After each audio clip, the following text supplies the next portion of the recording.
Hello, I'm BG3MZU.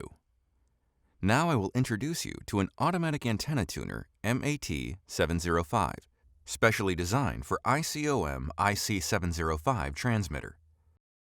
MAT-705 can only be used for IC-705 and cannot be used for other transmitters. This is a MAT-705 tuner. It uses an all-metal shell. Its front panel and rear panel are made by aluminum milling process and laser engraving. This tuner is small, delicate, and sturdy, very suitable for you to use on the move. This tuner uses multiple magnetic latching relays, which makes it very power-saving. One such battery is installed inside it, a 9-volt alkaline battery. You can easily replace the battery. Okay, let's take a look at its front panel. Here is a power switch. 1 means on, 0 means off. Because it uses alkaline battery, the hardware switch can save battery power to the maximum. This is the power indicator. It will be lit when the power is turned on. When it is turned on, if it flashes several times, it means the battery is exhausted and the battery needs to be replaced. If you continue to use it, it may not work properly. This is a status indicator. It is off to indicate that the tuner is bypass. It lights up green to indicate that the tuner is online. It lights up in red to indicate that the tuner is tuning. This is the rear panel of the tuner. This is a jack for connecting control cable. One plug of the data cable is connected to this jack, and the other is connected to the tuner jack of the IC-705 transmitter. The transmitter controls the tuner to work through this control cable. This control cable is a default accessory of the tuner and does not require additional purchase. This socket is used to connect the coaxial cable to the antenna. This socket is connected to the ANT socket of the transmitter via a coaxial cable.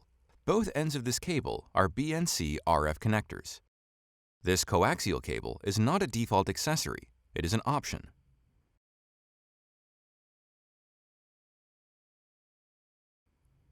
Now, let's demonstrate the usage of the tuner.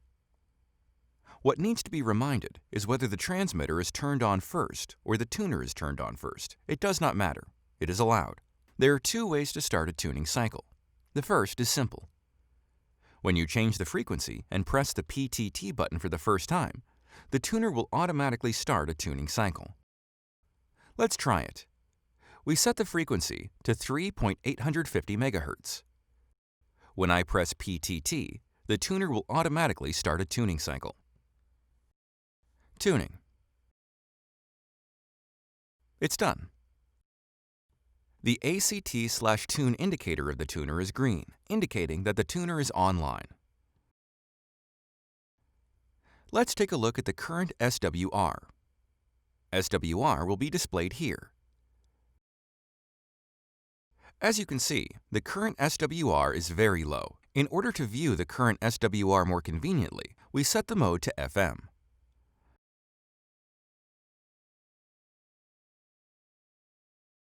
The current SWR is almost not displayed on the meter. We set the frequency to 7.50 MHz. Start a tuning cycle again. Tuning. The red tune is flashing.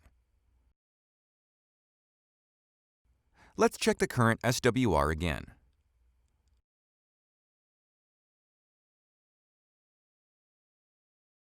The current SWR is approximately 1.2 to 1.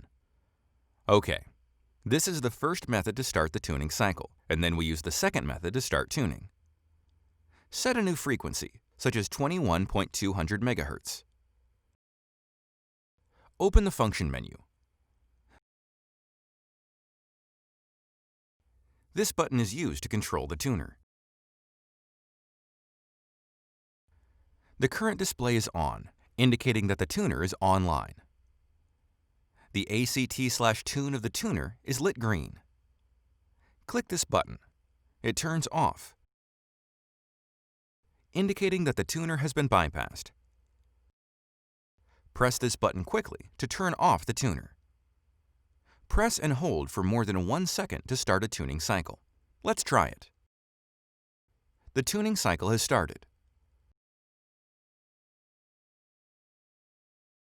Let's check the current SWR again.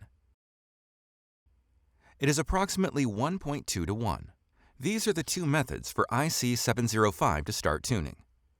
Usually, we use the first method because it is simpler and more convenient. We set the frequency back to 7.50 MHz.